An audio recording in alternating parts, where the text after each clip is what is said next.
à tous et j'espère que vous allez bien, que vous gardez le moral. Alors aujourd'hui, 18 septembre, donc j'espère que vous n'êtes pas bloqués. Nous ici, franchement, c'est tranquille, hein, la vérité, on n'a pour rien en foutre, je crois. Donc aujourd'hui, nous allons faire silence. J'ai changé ma caméra, donc ouais, ça va, c'est pas... Peut-être l'éclairage est un peu trop fort, non? Je sais pas. Donc j'arrive jamais à tout régler, hein. Vraiment, parce que moi j'ai personne qui me règle quoi que ce soit, c'est moi qui me débrouille. Bon, à part mon fils, des fois. Donc science, eh ben écoutez, science, j'ai des découvertes encore. On va partir sur des trucs, on va dire, de la vie. Et après, on va partir sur des découvertes qu'on a fait. Et on finira par un truc que j'ai trouvé. Alors, je vous promets que le lien, il fait 8 mètres de long. Non, sérieux, il fait 8 mètres de long. Et vous allez voir, ça fait. C'est rigolo. Ouais, c'est rigolo. On va commencer par du Royaume-Uni. Ouais, non, parce que tout va bien au Royaume-Uni. Même la biodiversité, commencez pas à en avoir marre. Il paraît que ce sont les plus sauvages du point de vue quand ils ont colonisé. Voilà, vous voyez ce que je veux dire? Et donc du coup, ben voilà, il faut pareil chez eux. Zaguez bien. Star Insider. Effondrement de la biodiversité au Royaume-Uni. Longtemps perçu comme une terre de verdure, de paysages bucoliques, le Royaume-Uni, Angleterre, Écosse, Pays de Galles. Voilà, Écosse aussi. Vous voyez que c'est magnifique. Et Irlande du Nord. Voilà. Oui, non, parce que... Ah, pas du Sud. Connaît pourtant un effondrement silencieux de sa biodiversité. Bon, je vais te dire que c'est pareil chez nous, hein. D'après une étude récente consacrée à la faune et au milieu naturel britannique dont il ne reste pas grand-chose, l'archipel... Non, ça c'est moi qui ai rajouté, hein. L'archipel figure désormais parmi les nations les plus appauvries sur le plan écologique, financier, économique et intellectuel. Non, c'est pas vrai. Écologique. Non, j'ai décidé de rajouter. Ben ouais, ça vient au fur et à mesure. Le constat est sans appel. En un demi-siècle, une part importante des espèces sauvages et de leur habitat a disparu. Ok, pourquoi? Non, vous savez pourquoi je rigole? C'est parce qu'en fait, ça se termine par plein de questions, mais il y a plus rien après. Il y a pas les réponses. Pourquoi la biodiversité s'effondre-t-elle au Royaume-Uni? Quelles espèces sont les plus menacées? Et quels écosystèmes sont à... Ah, cette galerie pour mieux... Ah, d'accord, il faut tourner. Ok, pardon. Si vous n'avez pas compris, ça va. Oh. Ah, l'indice d'intégrité de la biodiversité, mis au point par le Musée d'histoire naturelle de Londres. Cet outil évalue à l'échelle mondiale et pays par pays la part de la biodiversité naturelle encore présente aujourd'hui. Ah ouais, voilà. Vous voyez, vous apprenez un truc. Oui, ça fait un peu comme Avatar et la planète, machin, ils sont tous en interaction. Ouais, d'accord. Une espèce sur 6 est aujourd'hui menacée de disparition en Grande-Bretagne. Depuis 70, l'abondance des espèces sauvages en Angleterre a diminué en moyenne de près d'un tiers. L'Irlande, 43%. Les oiseaux des zones agricoles. Globalement, le Royaume-Uni ne conserve qu'environ la moitié de sa biodiversité, bien en dessous de la moyenne mondiale de 75%. Ce constat alarmant place le pays parmi les 10% le plus pauvres en biodiversité à l'échelle mondiale. Les changements importants et continus dans les pratiques agricoles ainsi que les effets du changement... Ouais, c'est en deuxième position. Hein? Voilà. On continue. Ça se suit, hein? J'y suis là. Et après, vous verrez la suite. France Info. Parc éolien dans le Sud-Touraine. 10 ans de travail réduit à néant. Le Conseil d'État porte un coup d'arrêt définitif au projet de SEPM. Dans le Sud-Touraine, le parc éolien de SEPM ne verra pas le jour. Il est jugé menaçant pour la population de cigognes noires. Moi, je connaissais pas les cigognes noires, tu vois, parce que, bon, normalement, une cigogne, c'est blanc, hein, je vais pas faire ma raciste. Il doit pas y en avoir beaucoup des cigognes noires. Ici, effectivement, ils comptaient mettre leur parc éolien. Non, en plus, tu m'aurais dit photovoltaïque, je t'aurais dit pourquoi pas. Mais éolien, là-bas, ouais, non, effectivement, je crois que tes cigognes noires, elles auraient vite disparu. 3 nids en plus. Oui, c'est ça, en fait. Ben ouais, c'est une dizaine, quoi. Tu vois le truc? Espèce en danger protégée. Eh ben, tant mieux. 30 000 € de revenus annuels partis en fumée. Ben, c'est pas grave. Le maire. C'est la déception et 10 ans de travail réduit à néant. Je regrette que certains éléments n'aient pas été pris en compte, notamment le système de bridage qui visait à réduire le rythme des éoliennes au passage d'animaux de grande envergure. Ah, c'est-à-dire qu'il y a un système qui dit, oh putain, attention, c'est une cigogne, tu vois, alors il faut ralentir, c'est ça? Je pense qu'ils l'ont pris un peu pour quoi, hein, bon, fait.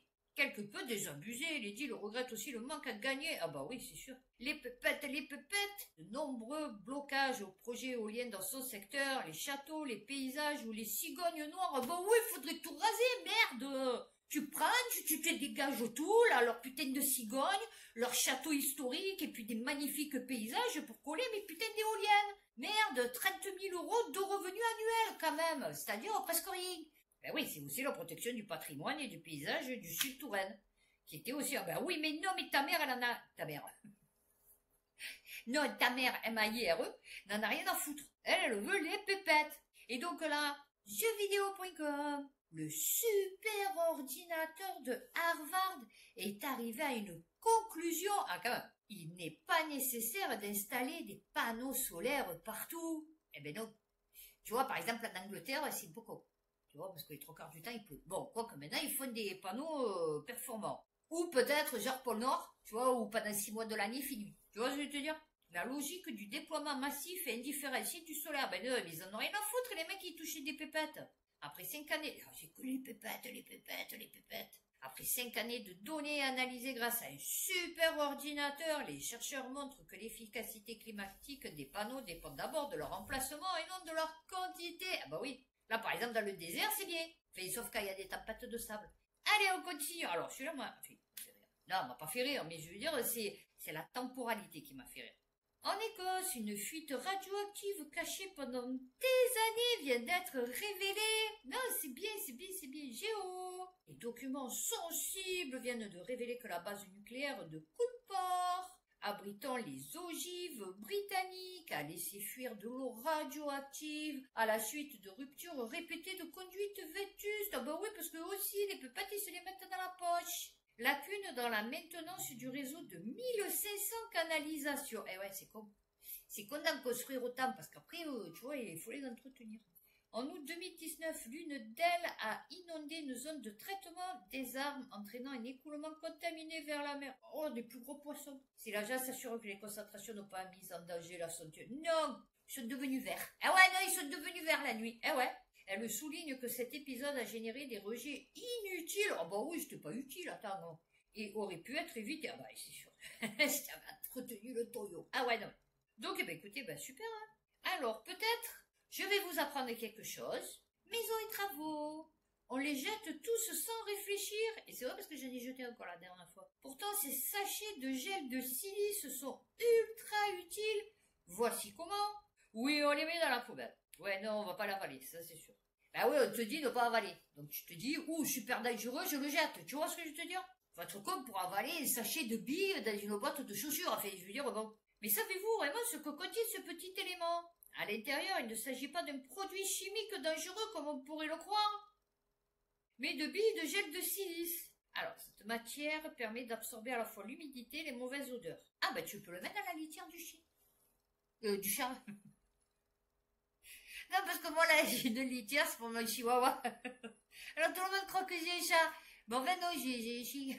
Comme j'ai appris à faire pipi, elle est petite, c'est une chihuahua. J'ai appris à faire, alors, une immense caisse, hein, c'est 4 cm. Mais j'ai appris à faire pipi dedans. Dans des paires de chaussures malodorantes, ou même humides à cause de la pluie.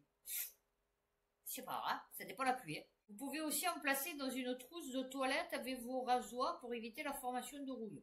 Enfin, tu te rases pas, tu remets pas le rasoir direct, tu le laisses sécher, tu sais quoi ou quoi? Ou encore dans l'étui de vos écouteurs type AirPod afin d'absorber la sueur et la condensation.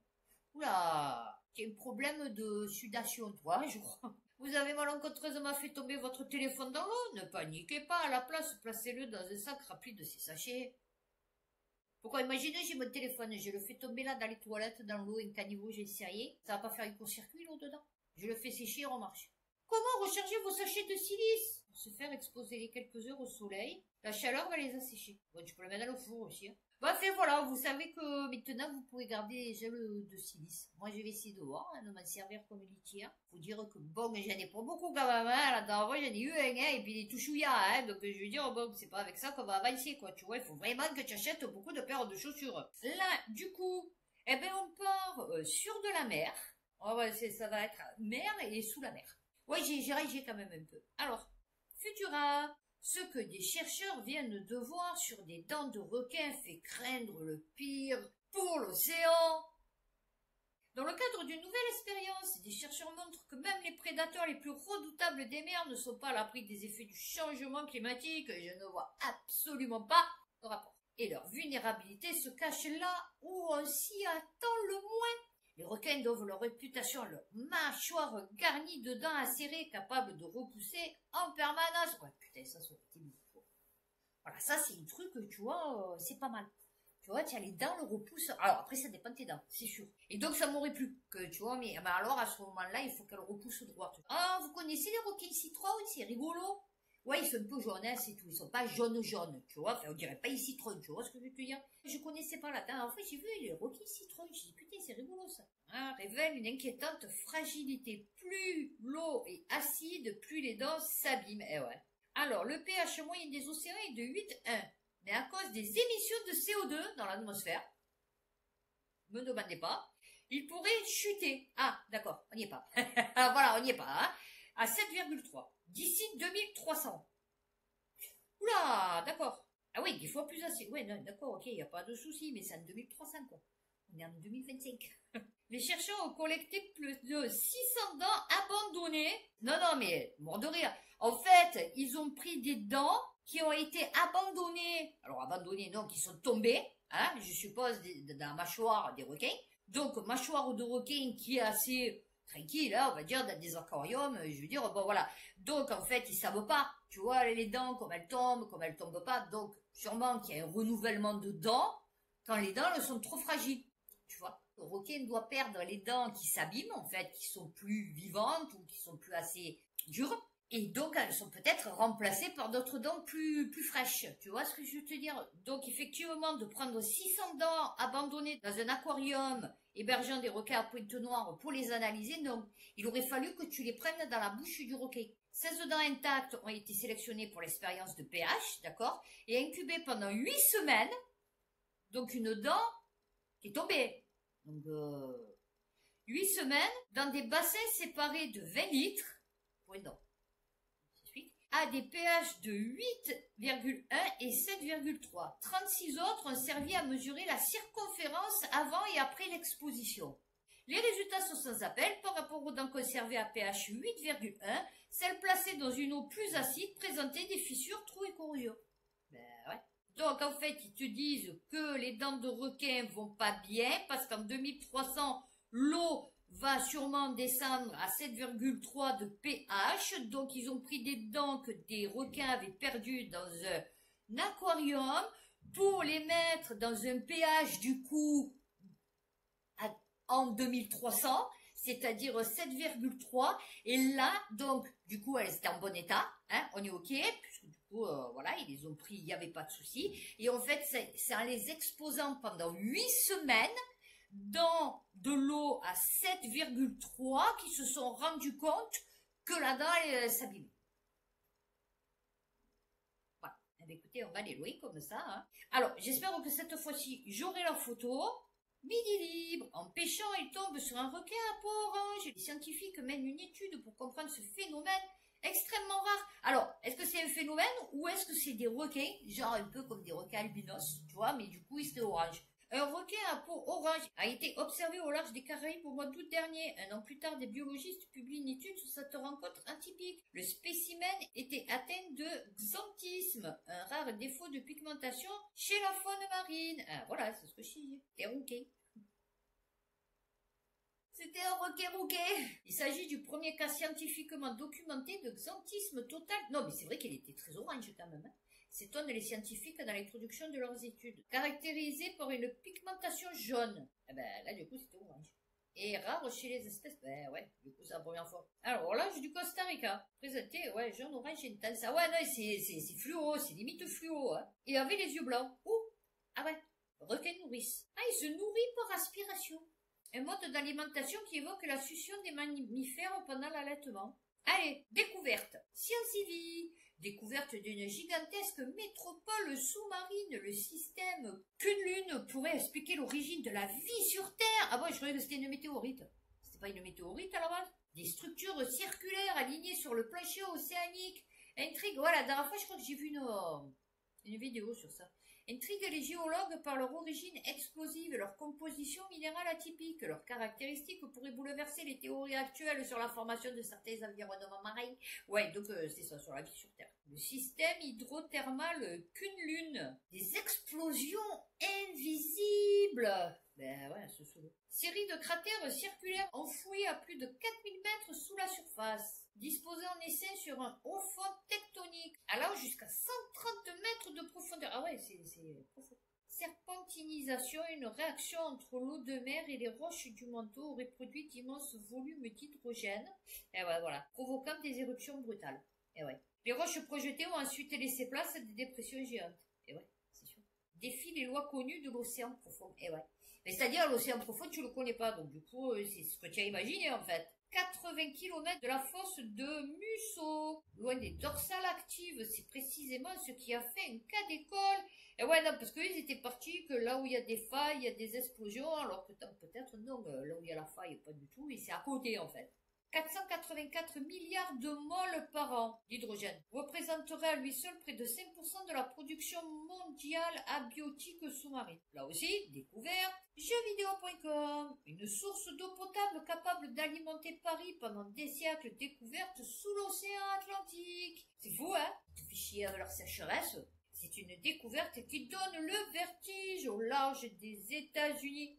Ah, je croyais que c'était genre vers l'Angleterre, moi. Enfin, l'océan Atlantique, je sais pas. Enfin, vers la côte basque, tu vois. Non, c'est aux États-Unis. Bon, enfin, c'est pas grave. Alors, localiser un réservoir d'eau à faible salinité si colossal qui pourrait, par analogie, étancher la soif de la métropole parisienne pendant des millénaires. Non, mais en fait, il y avait rien, hein. Il y a la terre, le manteau, l'écorce, je sais pas quoi, chaud, lave, noyau, voilà. Alors que là, ils sont en train de se rendre compte que non. En fait, c'est eau, tu vois. Voilà, c'est de l'eau. Voilà. Peut-être pas partout, mais en tout cas, il y a beaucoup d'eau. Une promesse incroyable, enfouie là, où personne ne l'attendait, sous l'océan salé. Je vous dis, il y a plusieurs strates d'eau. Nous, on vit dans de l'eau. Les poissons vivent dans une autre eau. Il y a de l'eau plus salée. En dessous, il y a de l'eau, alors, peut-être avec des connexions, je ne sais rien, moins salée. Vous voyez ce que je veux dire? L'atmosphère, c'est de l'eau, après, et je suis sûre que l'espace, en vérité, c'est pas ce qu'ils nous disent, c'est pas du vide. Je suis sûre que c'est de l'eau aussi. Alors, une autre sorte d'eau, du coup, mais je suis sûre qu'il y a quelque chose, c'est pas du vide. Enfin, c'est pas rien, quoi. Il peut pas y avoir rien. La nature, elle a horreur du vide. Dès les années 70, des compagnies pétrolifères forant au large de l'Atlantique ont eu la surprise de voir de l'eau quasi douce suinter de leurs carottes sédimentaires. Mais ils en avaient rien à foutre parce qu'ils cherchaient du pétrole. Alors, ils ont réussi à scanner le sol sous-marin, la conductivité électrique. L'eau salée étant une excellente conductrice, que les 2800 km3, soit 2800 milliards de mètres cubes, pourraient théoriquement alimenter... Ouais, on s'en fout. Alors, d'où vient cette eau? Vestige de l'âge de glace en Yamani.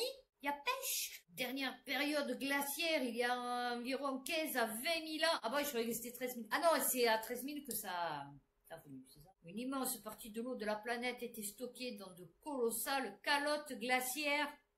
Qui est alors plus bas de 120 mètres. Eh ouais. Ah, ça s'est infiltré dans ces sédiments. Et ça a fait des réservoirs. Donc l'océan, il était vachement plus... Fait la mer, l'océan, la mer, était vachement plus salé avant. Alors, du coup, parce que si l'eau douce s'est mélangée au point de faire monter l'eau de mer de 120 mètres, c'est énorme. Je veux dire, tu vois la quantité d'eau sur la Terre. Donc, normalement, elle est moins salée maintenant. On est OK. Ah, seconde hypothèse, plus dynamique, suggère que l'aquifère pourrait encore être alimenté aujourd'hui. Ah, bah ouais, c'est con, hein. Ah, bah c'est un peu des deux. Non, parce qu'ils vont pas tracher. Non, donc, du coup, c'est un peu des deux, comme ça, ils peuvent continuer à chercher, tu vois, voilà. Ah, c'est de l'eau saumâtre. Tout à l'heure, c'était légèrement saline, et là, on a de l'eau saumâtre. D'accord, ok. Bon, ils ne savent rien, hein, parce que du coup, ils ont pas fourré, hein. Enfin, voilà. On continue. Le gaz. Ces structures menacent notre stabilité. Ces forteresses géantes de 4800 km sous la Terre divisent les scientifiques entre explication des volcans et crainte d'extinction. Illustration de la découverte de forteresses géantes cachées sous la surface. Eh ouais. Profondément dans le manteau terrestre. Et pourrait transformer notre compréhension de la géologie de la Terre. Vous avez capté que dans presque tous les trucs comme ça, il marque et pourrait transformer notre compréhension de la nature, de la vie sur Terre. Là, c'est de la géologie de la Terre, tu vois, voilà. Non, alors, rigolo. Les forteresses géantes, identifiées comme de grandes provinces à faible vitesse sismique. LLSVP. Ah ouais, non, mais même là, il faut qu'ils mettent des acronymes. Non, non, mais vraiment. Se trouvent principalement sous l'Afrique et l'océan Pacifique. Ah, d'où peut-être la dernière fois que je vous avais parlé. Ces formations rocheuses extrêmement denses et chaudes ralentissent les zones sismiques, jouant ainsi le rôle de véritables amortisseurs sismiques. Ouais. Leur découverte a permis de mieux comprendre leur fonction et leur stabilité. Les chercheurs estiment que ces structures existent depuis des millions d'années. Ah bah oui. Résistant à d'importants bouleversements géologiques. Ouais. Ah voilà, ils savent pas quoi. 4800 kilomètres de large, 1000 kilomètres de hauteur sous l'Afrique, et encore plus sous le Pacifique. 1000 kilomètres de hauteur. Bon, après, ça, c'est ce qu'ils disent, hein, mais je veux dire, ouais, c'est grand. Hein. Ouais, en fait, c'est comme vous savez, les ressorts qu'ils mettent sous les bâtiments japonais, vous savez, pour éviter justement que le bâtiment il s'effondre. Et en fait, c'est des espèces de gros ressorts. Hein. Et ben là, en fait, alors, l'illustration, ok, ça reste une illustration, mais ça représente bien ces trucs qu'ils mettent sous les immeubles. Non, c'est bien, moi j'adore ça. Parce que je suis sûre que la Terre, c'est pas ce qu'ils nous disent. Vraiment, je suis sûre qu'ils nous ont expliqué des trucs, et en vérité, c'est pas du tout ça. Alors là, du coup, je vais terminer. Non, parce que je devais faire les repos à la hollandaise, et puis bon, du coup, on est parti sur de la mer. Hein, je vais pas casser le délire. Alors, celle-là, je l'ai trouvée, elle m'a fait halluciner. Ça m'intéresse.fr. Quoi, les loutres de mer violent les animaux en dehors de leur espèce. Les loutres, c'est pas ce qu'on voit là, les petits cailloux qui tapent pour casser les coquillages. C'est ça. Tu vois, comme des fois, on te montre quelque chose, tu dis, ah, regarde la petite loutre avec son petit caillou, alors elle met le coquillage sur le bidou, tu sais, elle est trop belle. Elle met le coquillage sur le bidou, puis avec son petit caillou, elle tape dessus. Ou il y a une pierre, et puis bon, elle tape dessus pour essayer de le casser. Tu vois, ou elle tape le coquillage sur la pierre, je ne sais rien, fait bon, voilà. Et en fait, tu t'es dit, c'est trop mignon. Et en fait, non, en fait, elle viole les animaux en dehors de leur espèce. Sous leur belle apparence innocente, difficile de croire que les loutres sont des violeuses. Pourtant, des observations scientifiques révèlent des comportements étonnants et troublants chez les loutres mâles de mer. En effet, selon les observations scientifiques, ces animaux mignons avec leur belle fourrure seraient vraisemblablement des violeurs. Pire, ils s'en prendraient à d'autres animaux en dehors de leur espèce. Et ces faits ont été observés depuis les années 2000. On vous dit tout. Le site rapporte, alors le site c'est Animal Fact Encyclopedia, rapporte que des observations, des vidéos ainsi que des photos ont documenté des mâles loutres de mer qui s'attaquaient à des bébés phoques. Ah, non, alors là on est sur de la pédophilie. Je t'explique, là ils avaient dû croiser Morandini. Ouais, là ils avaient dû croiser Morandini à mon avis. Ces derniers réalisent une pénétration anale ou vaginale interdit au moins de 18 ans. Je suis désolée. What the fuck. Sur ces animaux. Misquinette. Oh, même eux, ils se font pédophiliser, les phoques. Alors déjà, ils se font prendre à coups de batte de baseball, hein, pour leur prendre leur belle petite fourrure, hein. Et en plus, là, maintenant, ils se font pédophiliser. D'accord, ok. Cette pénétration peut causer de graves lésions, des blessures ou tuer les bébés. Ah bah, ça dépend le bébé. Oui, parce que s'il est vraiment bébé, hein, je vais te dire. Bon, après, une loutre, c'est pas immense, hein, je veux dire, c'est pas une ours polaire, tu vois. Mais bon, après, faudrait-il voir l'engin, tu vois, de quoi il parle, en fait. Mais bon, je suis pas spécialiste des loutres, donc du coup, le site relate également que dans certaines circonstances, les loutres mâles de mer pourraient délibérément causer la mort du phoque par morsure ou par noyade pour enfin copuler avec ce dernier. Ah ouais. D'accord. Il n'y a d'ailleurs pas que le phoque qui est visé. Ah, des espèces d'oiseaux de mer, comme les cormorans, ou même les chiens. Non, c'est pas vrai. Comment les chiens? Les bébés chiens, alors. Les bébés bébés chais. Mais pourquoi il y a beaucoup de bébés chais en liberté? Cormorans. Les bébés cormorans. La loutre, elle va... Je suis choquée. Non, je suis choquée. Vraiment, c'était... Alors non, je pensais que ça allait être un truc un peu... Voilà. Mais là, vraiment, je suis choquée. Non, vraiment. D'ailleurs, les relations interspécifiques dans ce même contexte existent déjà dans le règne animal. Ce qui donne naissance à des animaux hybrides comme les ligres. De quoi? Entre une licorne et un tigre? La vie. Une ligre, maman, c'est quoi? Ou les mules? Oui, non, d'accord, les mules, ok. Mais les ligres, c'est quoi une ligre? Ah, un lion? Il y a un tigre. Ah, c'est les trucs qui sont immenses, en fait. Ah oui, d'accord, j'en ai déjà vu, d'accord. Une tigresse et de lion mâle. Oui, effectivement, c'est énorme, le truc. Bon, c'est pas beau, hein, parce que c'est un corps immense, c'est une petite tête, hein, donc, bon. Ok. Un tigre et une licorne. Ah, je sais pas, moi, ma foi, il me dit l'autre que la loutre, elle viole des oiseaux, la blague ou des chiens. Je me suis dit, pourquoi pas une licorne et un tigre, quoi. Tu vois ce que je veux te dire? Entre 2000 et 2002, 19 interactions sexuelles ont été enregistrées entre les loutres de mère mâle et les bébés phoques. Ah ouais, c'est vraiment des... D'accord. Chez les loutres, la compétition pour les partenaires sexuels est intense. Oui, d'accord. Ok, il n'y a pas de problème, mais... Et les mâles dominants ont tendance à monopoliser l'accès aux femelles disponibles. Ah d'accord, ils se rattrapent sur autre chose. Ok. Cela laisse les mâles subordonnés ou isolés sans possibilité... Oui, non, de reproduction.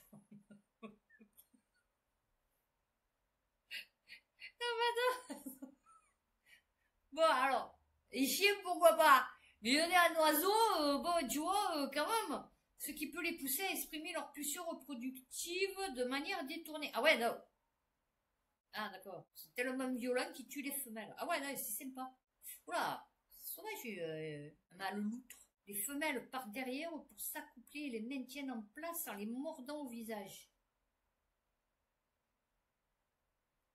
Mais par derrière, non, là, ben, en fait, genre, il les scalpe, je pense. Une pratique qui peut provoquer des blessures graves. Oui, voilà, ouais. 11% des décès de loutres, femelles. Oh, misquinette, tu vois, encore, hein, cette misogynie, hein, c'est encore le... Tu vois, c'est incroyable, la masculinité toxique, quoi, tu vois le truc.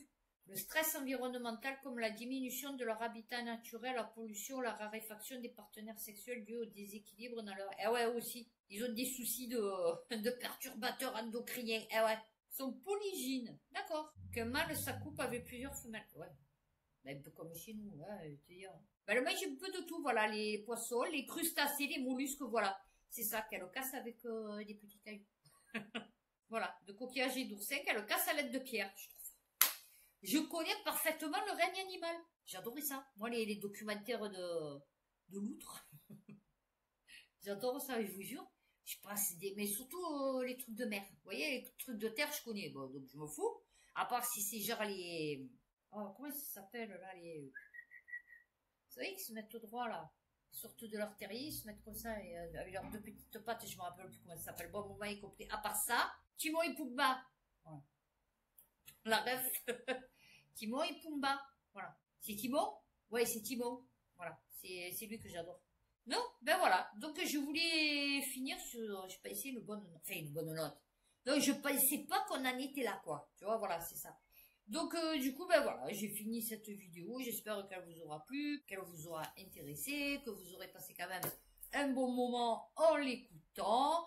N'oubliez pas de mettre un pouce, un commentaire si vous en avez envie. Et d'ici ma prochaine vidéo, donc France, prenez soin de vous, faites attention à vous et puis à bientôt pour une prochaine vidéo.